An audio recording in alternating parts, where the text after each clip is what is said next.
사랑의 아버지 감사합니다. 오늘도 제가 십자가 복음을 들고 이 자리에 섰습니다. 주님께서 제게 가르쳐 주신 그대로 제가 더하거나 빼지 않고 그대로 전할 수 있도록 인도하시고 또한 듣는 이들이 주님께서 말씀하신 그대로 받아서 이 십자가 복음을 이해할 수 있도록 듣는 이와 저에게 모두 은혜를 내려주시옵소서. 모든 말씀 우리 주 예수 그리스도 이름으로 기도드리옵나이다. 아멘. 자, 그러면 처음 슬라이드 보여주세요. 처음 슬라이드 볼까요? 본문 말씀. 자, 본문 말씀 읽을 때 다 일어서 주시기 바랍니다. 본 말씀입니다. 베드로전서 2장 9절입니다. 그러나 너희는 선택된 부류요 왕족 제사장이며 거룩한 민족이고 취득에 이른 백성이니 이는 너희를 어둠으로부터 부르시고 그분의 경이로운 빛 안으로 이르게 하신 분의 뛰어남들을 선포하게 하려 하심이라. 다 앉아주시기 바랍니다. 지난 시간 우리는 노아의 방주가 예수 그리스도와 십자가에 대한 비유라고 살펴봤습니다. 또한 그 속에 있던 사람들, 노아우 8가족이죠. 사람들과 생물들은 다 하나님의 백성인 이스라엘, 곧 교회를 비유한다고 또한 배웠습니다. 자, 그럼 오늘도 계속해서 은혜 안에 사는 백성, 곧 이스라엘에 대해 또 살펴볼까요? 오늘의 본문 말씀을 모든 번역 성경들이 크고 작게 다 오역했습니다. 여기서 너희라는 것은 이방인 그리스도인들을 의미합니다.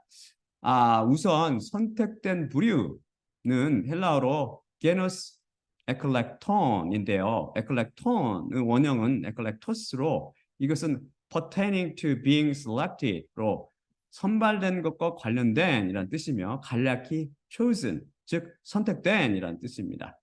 우리 인간은 죄로 죽어서 마귀와 사망의 권세 안에 놓였기 때문에 자기가 스스로를 절대 구원해내지 못한다고 이미 배웠죠. 따라서 하나님께서 선택해 주셔야 구원을 받습니다. 죄를 지은 인간은 죄의 노예라서 별 도리 없이 제가 시키는 대로 하고 제가 이끄는 대로 따라하는 것이죠. 마치 그 황진이가 지적 선사를 꼬여서 파괴시켰듯이 죄 앞에서 인간은 그냥 시키는 대로 속수무책입니다. 그 마지막은 파멸입니다. 바로 지옥이죠. 둘째 사망. 이렇듯 인간이 죄에서 벗어날 방법이 전혀 없기 때문에 선택은 필수입니다. 우리 인간은 죄로 인해 사망의 태평양 바다에 빠져 허우적되는 그런 사람에 비유할 수 있습니다. 태평양 한가운데 한번 빠졌다고 상상해 보십시오. 그러면 어떤 운명이 기다립니까? 전 세계 아무리 수영을 잘하는 사람, 전 세계에서 수영을 제일 잘하는 금메달리스트라도 일단 태평양 한가운데 똑 빠지면 수를 구출해야 될 뾰족한 방법이 전혀 없으므로 누군가가 구해내 주지 않는다면 그는 결국 상어법이 될 것입니다. 스스로 못하기에 누군가가 구출해 줘야 합니다. 이것을 성경 말씀은 선택이요 애정이라고 부릅니다. 마찬가지로 예수님께서는 이런 사망의 바다에 빠져 허우적대는 우리를 위해서 십자가에 못 박혀 돌아가셨습니다. 그런데 이 놀라운 구원의 복음, 십자가 복음을 들은 사람들이 모두 다 대부분 다 거부해 버렸습니다. 그것은 거부하고 대신 십자가 복음을 가인의 복음, 다른 복음으로 변질시켜 놓고 그것을 그 가짜를 받아들입니다. 이것 또한 성경 말씀이 놀랍게도 정확히 예언하고 있죠.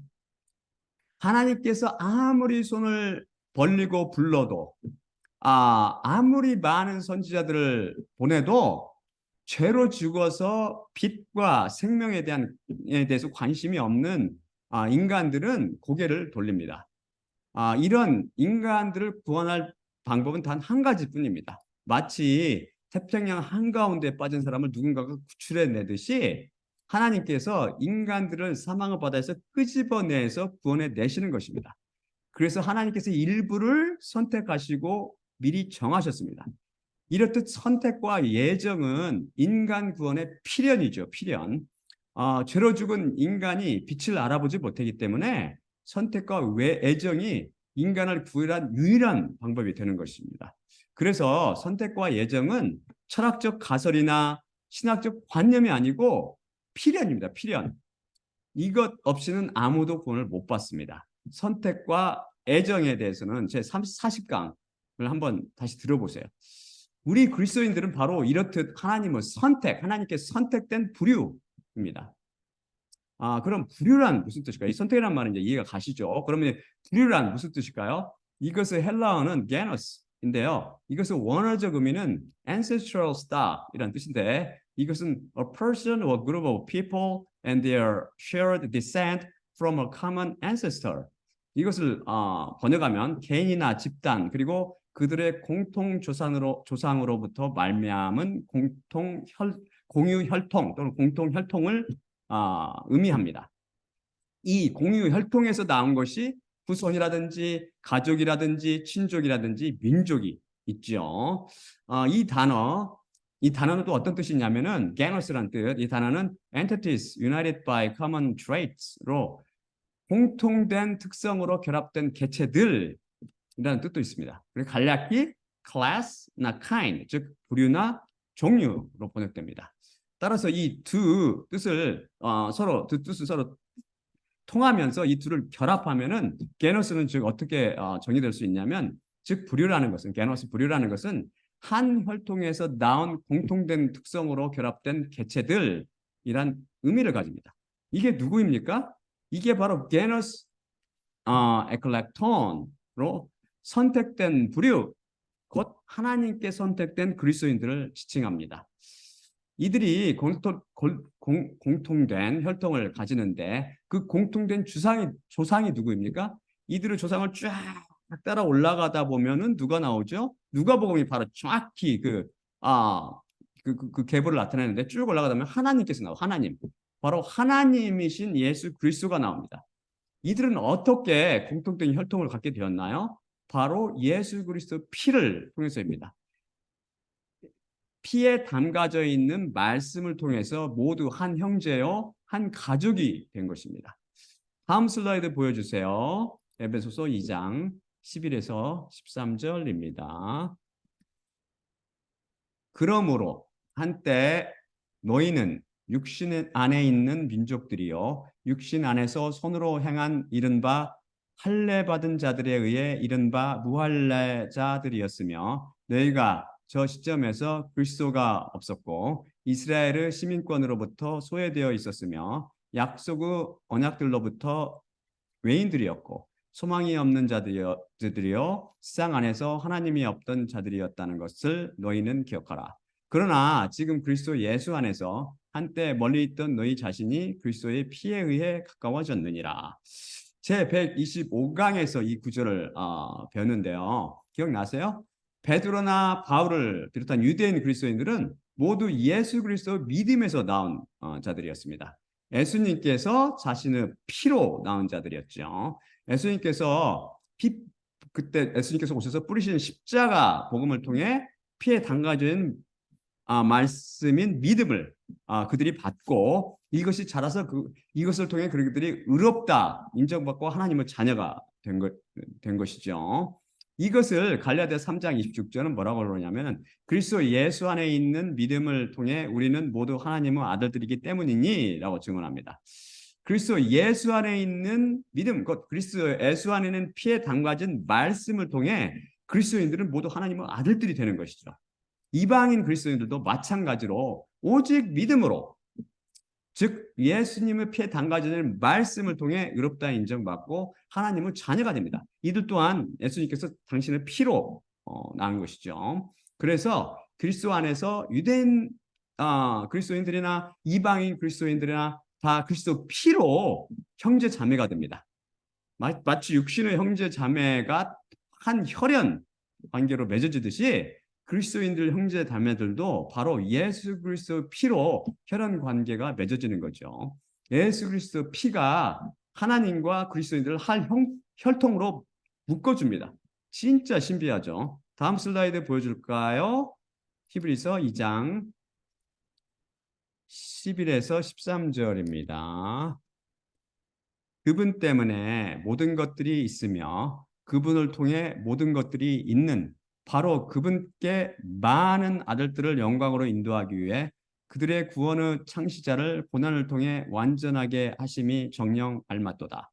그러므로 정령 거룩하게 하시는 분과 거룩하게 되는 이들 모두 한 분으로부터 나왔으니 그 이유 때문에 그들을 형제들이라 부르기를 그분께서 수치스럽게 여기시지 않았으니 이르시기를 내가 당신의 이름을 내 형제들에게 공포하며 교회의 한 가운데서 당신을 내가 찬송하리라.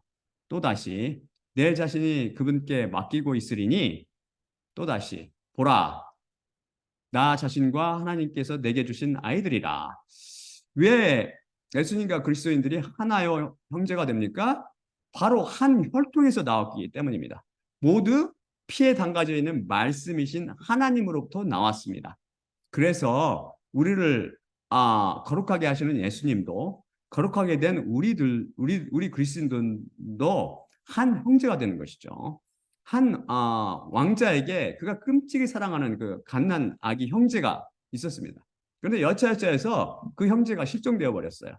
그런데 그 왕자가 나중에 왕이 되어서 자기 동생 그 젖먹이 때 잊어먹은 그 자기 형제를 찾기 위해서 나서서 우여곡절 끝에 그를 만나게 되었습니다. 그런데 그는 상거지가 되어 있었습니다. 그러면 이 왕은 거지 몰골이 된 자기 동생을 형제라고 부르기를 부끄러워합니까? 그 더럽고 냄새나는 옷을 마다하지 않고 와락 반가워서 와락 껴안고 죽은 형제들이 살아났다고 그 나라에 잔치를 베풀지 않겠습니까? 왜 그렇지요? 그들은 바로 피로 맺어진 형제이기 때문입니다. 마찬가지로 만왕의 왕이신 예수님께서 결코 피로 맺어진 우리가 비록 죄로 인해서 더럽고 추한 모습을 갖고 있어도 형제라고 부르기를 결코 부끄러워하지 않으신다는 것입니다. 왜 그렇지요? 이 둘은 바로 피로 맺어진 형제이기 때문입니다. 하나님을 모르는 죄인들을 가기에는 조상들의 혈통을 따라 저주가 흐릅니다. 전주희 씨, 제가 속한 전주희 씨 집안이든지 경주 김씨 집안이든지 그 어떤 집안이 되었든 하나님의 무서운 저주가 혈통을 타고 흐릅니다. 그래서 사고와 사건과 걱정과 근심이 끊이지 않고 일어납니다. 아무리 무당구 타고 절에 다니며 삼천배를 하고 성당에 가서 묵주를 굴리며 미사를 드리고 3일 금식 기도하러 기도원에 올라가서 수나무를 뽑으며 목청 터져라고 기도해도 그 저주가 절대 끊어지지 않습니다. 마귀가 쉬지 않고 괴롭히죠. 비웃으면서 사람들의 피를 흘린 죄로 인해서 하나님께 저주를 받았기 때문입니다. 그 결국은 음부입니다. 지옥이죠. 하지만 예수 그리스도 피가 흐르는 혈통에는 절대 하나님 저주가 임하지 않습니다. 하나님께서 축복하셨기 때문이며 그들 마음의 상인방과 문설주에 예수님 피가 흐르고 있기 때문입니다. 마귀도 이 혈통 집안의 사람들 곧 야고보 집안 사람들에게는 절대 해코지 못합니다. 다음 슬라이드 보여줄까요? 민수기서 23장 19에서 24절입니다. 하나님은 사람이 아니라 그분은 거짓말하시지 않으며 사람의 아들이 아니라 그분은 후회하시지 않으리라. 바로 그분께서 말씀하시고 행하시지 않으며 그분께서 이루시고 이루시지 않겠느냐. 보라, 내가 축복하는 것을 받았고 그분께서 축복하시니 내가 그것을 취소하지 못하리라. 그분께서 야곱 안에서 불의를 보시지 않으며 그분께서 이스라엘 안에서 비행을 보시지 않았도다. 그의 하나님 여호와께서 그와 함께 하시며 왕의 고함 소리가 그 안에 있도다. 하나님께서 그를 위해 들소의 뿔처럼 그들을 애굽으로부터 이끌고 나오셨도다. 확실히 야곱을 거스를 점술이 없으며 이스라엘을 거스를 요술이 없도다. 이 시간 야곱에게 또한 이스라엘에게 말해지리니 하나님께서 무엇을 행하셨는가? 보라, 한 백성이 암사자같이 일어설 것이요 사자같이 자신을 일으켜서 먹이를 먹으며 사력한 것들의 피를 마시기 전까지는 눕지 아니하리라. 제가 116강에서 이 말씀을 살피면서 저희가 아주 잠깐 제가 미국에 이민 오기 전에 제주도에 잠깐 1년 동안 머물러 있었을 때 같은 건물에 사는 무당 할머니를 기도로 쫓아냈다고 그랬죠. 그런 이야기를 하면서 또한 제가 일부러 중요한 일이 있을 때마다 밤에 손톱을 깎는다고 깎는 등 그 세상 사람들이 금기시하는 것을 일부러 하고 잡기들을 전혀 들어하지 않는 이유는 바로 하나님께서 야곱 집에게 하신 이 축복 때문이라고 제가 증언해 드렸습니다. 하나님은 축복이 피에 담가져있는 말씀을 통해서 바로 제 안에 확실히 살아있기 때문입니다. 하나님의 말씀은 절대 땅에 떨어지지 않고 결단코 축복한 것을 이루어내고야 마실 것입니다. 그렇기 때문에 두려움이 없는 거죠. 하나님의 말씀은 절대 변개함이 없다. 그건 그 누구도 막을 수가 없어요. 보세요. 무당 노릇하는 이 거짓 선지자 발람조차도 고백하지 않습니까? 그분이 축복하시니 내가 그것을 취소하지 못하리라. 그분이 야곱 안에서 불의를 보시지 않으며 그분이 이스라엘 안에서 비행을 보시지 않았도다. 하나님 축복을 무르거나 취소할 수 있는 존재는 하나님 자신을 포함해서 이 우주 내에 단 하나도 없습니다. 왜 그렇습니까? 저주는 인간의 죄 때문에 오는데 여호와 하나님께서 선택된 부류인 야곱 집안의 불의를 보시지 않으며 그분께서 이스라엘에서 비행을 보시지 않기 때문입니다. 이게 무슨 말이에요? 즉 이스라엘의 불의와 비행이 다 그분의 피로 덮음을 받아서 그분께서 그 죄를 보시지 않기 때문입니다. 다시 말해서 선택된 부류인 이스라엘이 은혜 안에 있기 때문입니다. 성전 안에 살고 있는 것이죠. 그래서 그 하나님 여호와께서 그와 함께 하시며 왕의 고함 소리가 그 안에 있도다. 이 왕의 고함 소리 누구예요? 예수 그리스도, 왕 중의 왕. 발람이 이렇게 증언하고 있는 것입니다. 따라서 야고보 혈통에는 저주가 아니라 은혜가 흐르고 있는 거예요. 은혜가 모두 다 그 피, 예수 그리스도 피 덕택입니다. 선택된 부류에 속한 그리스도인들 여러분 절대 마귀 잡기들을 두려워하지 마십시오. 여러분 속에는 예수 그리스도 피가 흐르고 있으며 여러분은 은혜의 법의 지배를 받고 있습니다. 이제 베드로전서 2장 9절로 선택된 부류라는 말씀이 확실히 이해가 가시죠?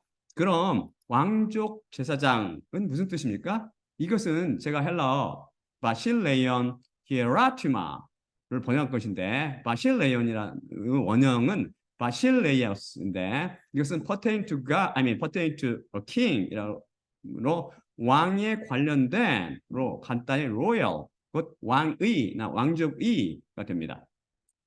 우리 그리스도인들은 어떻게 된대요? 새 하늘과 새 땅이 올 때 새 땅에서 왕으로 많은 피조물들과 천사들을 다스리게 될 것이라고 우리 배웠죠. 우리가 바로 왕이며 왕족이지요. 세상 왕들이나 왕족들 부러워하지 마십시오. 그들은 안타깝게도 대부분이 십자가 복음을 거부하고 지옥의 그 무덤죄를 마련하게 될 것입니다. 잠깐의 권세와 영광을 누리다가 영벌을 당하시겠습니까? 아니면 잠깐 예수님과 함께 고난을 당하다 영원한 영광에 참여하겠습니까? 한 끼 식사에 목매지 마십시오. 미혹되지도 마십시오. 그래서 그리스도인들은 절대로 세상의 왕들을 부러워하지 않습니다. 그것은 다 일장춘몽에 지나지 않는 거죠. 봄날의 한 꿈에 지나지 않는 것이에요. 다음에 히에라티마는 프리스트라는 뜻으로 이 자체는 제사장직이라는 뜻도 있고 제사장이라는 뜻도 있습니다. 구약에서 제사장은 그리스도인을 대표한다고 이미 배웠죠. 예수 그리스도께서 그리스도인들을 피에 담가져 있는 말씀으로 불러서 믿음을 키워주시고 결국 하나님 보시기에 흠없고 점없는 제물인 예수 그리스도와 동일한 흠없고 점없는 제물로 만드십니다. 제 14강을 다시 들어보십시오.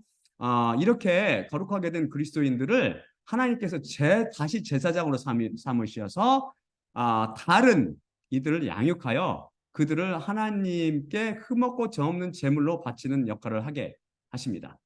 바로 제가 하고 있는 일이 레인의 역할이요 제사장의 임무입니다. 십자가 복음을 통해서 사람들에게 피에 담가져 있는 말씀을 뿌리고 바로 말씀을 통해 그리스도인들을 십자가의 못 박음으로 예수님과 함께 제물로 바쳐 하나님께서 받으시기에 합당한 제물로 하나님께서 받으심으로 위로부터 나게 하는 것입니다. 제가 하고 있는 이 사역이 얼마나 복됩니까? 그러니 마귀가 감히 해코지 할 수 있겠습니까? 하나님의 선지자들 중 그 하나라도 하나님 허락 없이 마귀가 건들 수 있었습니까? 다음 슬라이드 보여주세요. 베드로전서 2장 4에서 5절입니다.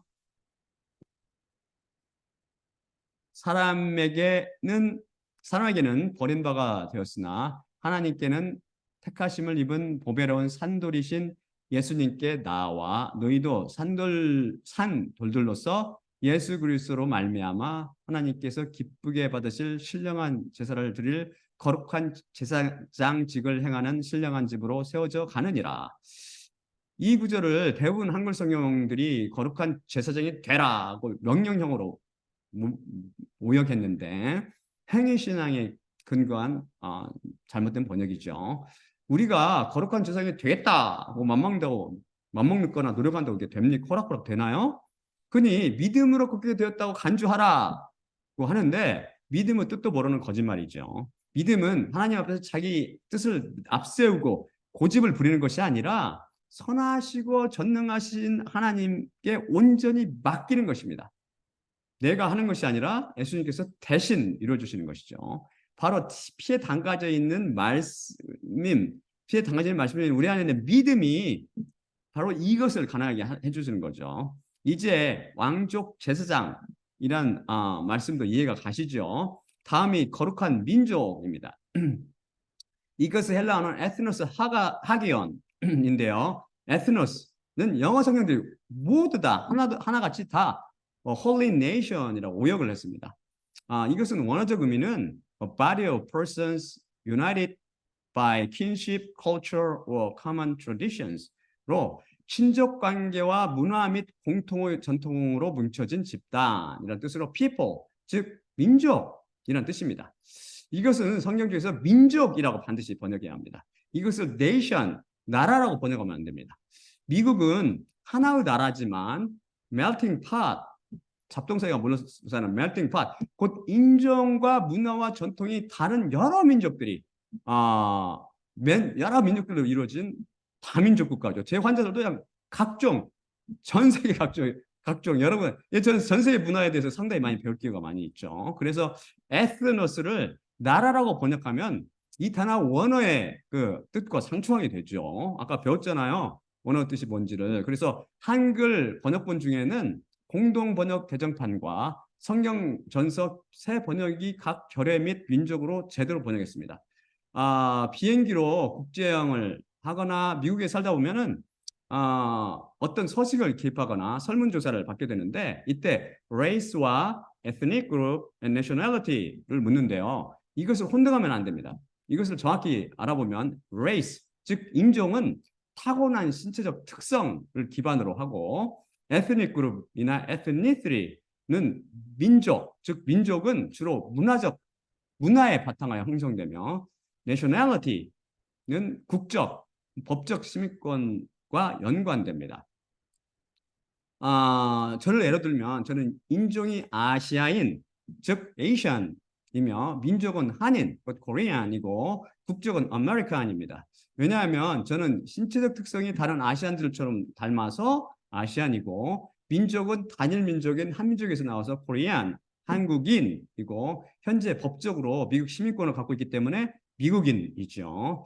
아무튼 헬라어 에스노스와 민족을 뜻하는 에스닉 그룹이라든지 에스니시티는 발음이 비슷하잖아요. 왜 그렇죠? 어원이 같기 때문입니다.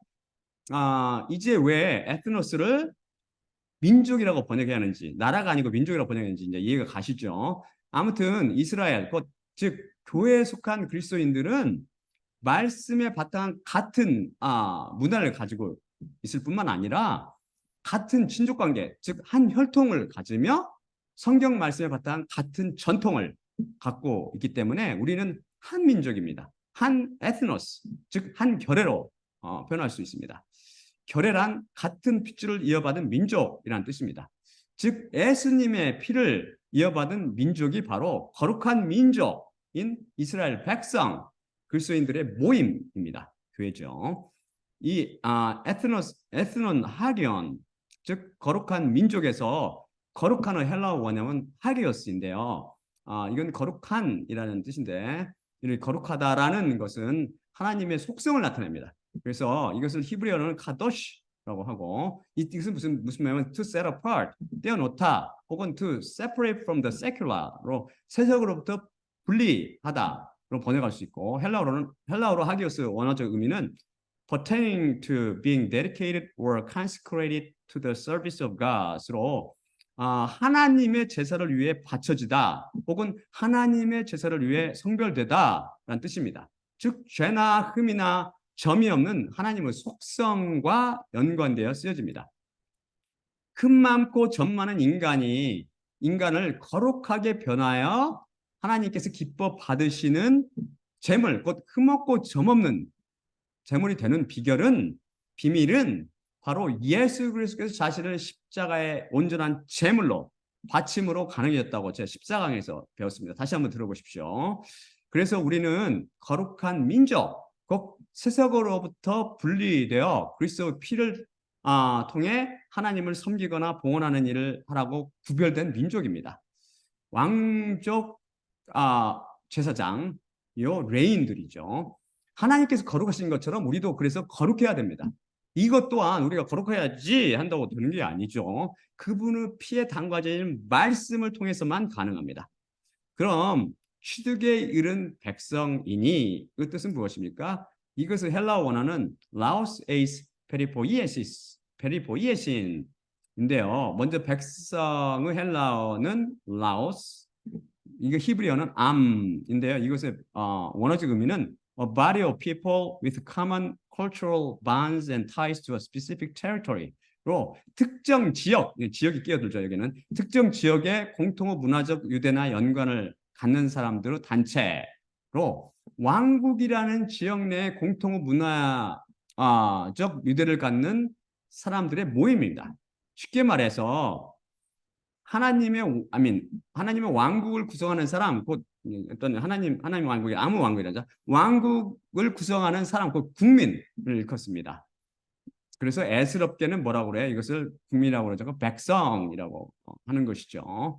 하나님의 백성이란 하나님의 왕국에 거주하는 사람을 말합니다. 어둠에 속한 이 세상에서 십자가 사건을 통해서 하나님의 왕국으로 이주된 무리들입니다. 그 다음 에이스는 목적격 명사나 명사상당하고 또는 대명사를 취해서 여러 가지 뜻을 나타내는데요. 흔히 목적이나 결과를 표현합니다. 여기서는 결과를 나타냅니다. 페리포이에신은 원형은 페리포이에시스인데요. 원어적 의미는 that which is acquired. 그래서 취득된 것이라는 뜻입니다. 취득했다, 취득세 내세요, 뭐 이런 거 있잖아요. 취득. 그래서 라오스에이스 페리포이에신은 취득에 이른 백성이라는 뜻이 됩니다. 우리 그리스도인들의 모임인 왕국 백성, 곧 이스라엘은 하나님께서 값을 지불하시고 취득하셨습니다. 어떻게요? 예수 그리스도 피로 그 값을 치르시고 취득하신 백성입니다. 예수님 피에는 반드시 뭐가 따른다고 했어요? 피에는 반드시 은혜가 따른다고 그랬죠. 그래서 취득에 이른 백성은 곧 우리 이스라엘 백성 안에는 은혜가 있으며 꼭 취득에 이른 백성은 곧 하나님의 소유된 백성입니다. 그래서 우리 안에는 은혜가 떨어지지 않았어요. 피로 샀기 때문에 은혜 안에 곧 성전 안에 살기 때문입니다. 또한 그리스도인 한 사람 한 사람은 하나님의 핏값으로 산 소중한 존재들입니다. 그래서 요즘에 그 누구도 감히 손을 못 댑니다. 하나님 물건 손 댔다는 벼락 맞죠. 그래서 백성들은 그분의 노예들이 되는 것입니다. 소유물이죠. 소유물은 노예잖아요. 노예는 소유물이고. 그런데 이 사랑 자체이시며 자비와 은혜가 충만하신 하나님께서는 노예들을 친아들로 양자 삼으셨습니다. 왜 그럴까요? 바로 그 안에 당신 자신의 피가 다 흐르고 있기 때문입니다. 그런데 이렇게 하나님께서 우리를 선택된 불의요 왕족 제사장이며 거룩한 민족이고 취득에 이른 백성으로 삼으신 것은 무엇 때문일까요? 바로 우리를 죄와 사망과 마귀가 지배하는 어둠으로 가득 찬 이 세상으로부터 부르시어 하나님의 경이로운 빛 안으로 들어가게 하시고 우리가 그분의 뛰어남들을 선포하게 하심입니다. 하려 하심입니다. 여기서 뛰어남으로 제가 번역한 헬라어는 아르테인데 이것은 uncommon character worthy of praise, 즉 칭찬을 받을 만한 흔치 않은 특성이라는 뜻으로 excellence of character, 특성의 뛰어남 또는 excellent, 뛰어남 혹은 exceptional civic virtue, 탁월한 시민의 미덕 등으로 해석됩니다. 이 단어는 또한 어떤 뜻이냐면 manifestation of a divine power, 신성한 능력의 나타남, 간단히 말해서 miracle, 곧 기적이라는 뜻도 있습니다. 그분의 뛰어남은 바로 성령님의 역사를 통해 나타나며 당신은 이로부터 나셨습니까? 시리즈를 통해서 배웠듯이 성령님의 역사는 세상 그 누구도 흉내낼 수 없는 우연히 일어날 확률 제로의 경이로운 역사라고 배웠죠. 기드온의 양털의 사건이라든지 야고보 양떼 등을 예로 들며 설명해 드렸습니다. 하나님께서 이루신 가장 뛰어남, 가장 큰 뛰어남, 가장 큰 기적은 십자가를 통해서 이루신 기적으로 이거에 대해서는 우리가 매 시간 살펴보고 있죠. 결국은 부활로 열매를 맺게 될 것입니다. 하나님의 뛰어남 중에 하나가 바로 피에 담가져 있는 말씀을 통해 우리에게 쏟아 부으시는 하나님의 은혜입니다. 헤아릴 수 없는 은혜지요. 그러니 우리가 그분의 뛰어남을 어찌 선포하지 않을 수 있겠습니까? 다음 슬라이드 보여주세요.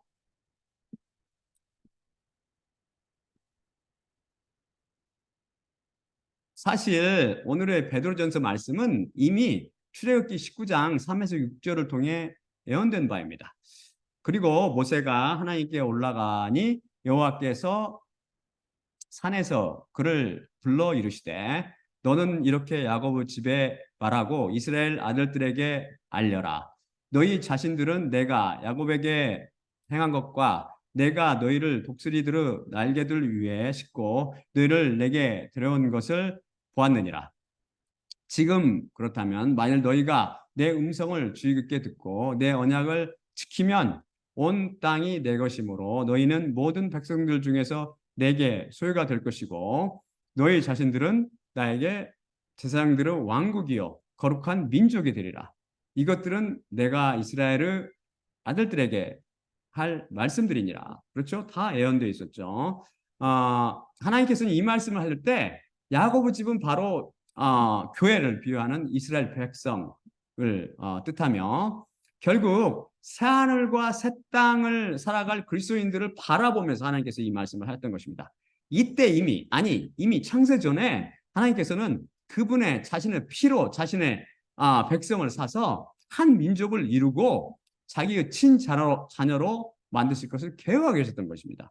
이 얼마나 한량없는 은혜입니까? 엄청난 은혜죠. 그러니 우리가 그 은혜를 어찌 선포하지 않을 수 있겠습니까? 그분의 그 뛰어남을 선포하지 않을 수 있겠습니까? 다음 슬라이드 마지막으로 그럼 고린도전서 11장 23에서 26절을 읽고 마치겠습니다. 내가 너에게 전한 것은 주님께 받은 것이니 곧 주 예수님께서 잡히시던 밤에 떡을 취하시고 감사하시는 때에 이르시되 이것은 너희를 위하는 내 몸이니 이것을 행하여 나를 기억하라 하시니라. 19회 또한 그와 같이 잔을 취하시고 이르시되 이 잔은 내 피로 세운 새 언약이니 이것을 행하여 마실 때마다 나를 기억하라 하시니라. 그러므로 너희가 이 떡을 먹으며 이 잔을 마실 때마다 주님의 죽으심을 그분이 오실 때까지 전파할지니라. 예수님은 몸과 피로 상징되는 떡을 떼며 잔을 마실 때마다 십자가에서 흘리신 그분의 피를 통해 우리를 선택된 불의요 왕족 제사장이며 거룩한 민족이고 취득에 이른 백성으로 삼으신 예수님만 바라봅시다. 또한 나의 십자가를 기억하고 내가 다시 올 때까지를 전파라고 말씀하신 예수님과 그분의 죽으심을 기억하고 전하며 우리를 어둠으로부터 부르시고 그분의 경이로운 빛 안으로 이르게 하신 그분의 뛰어남들을 선포하며 살게 되기를 기도드립니다. 자, 그러면 제가 기도하고 마치겠습니다.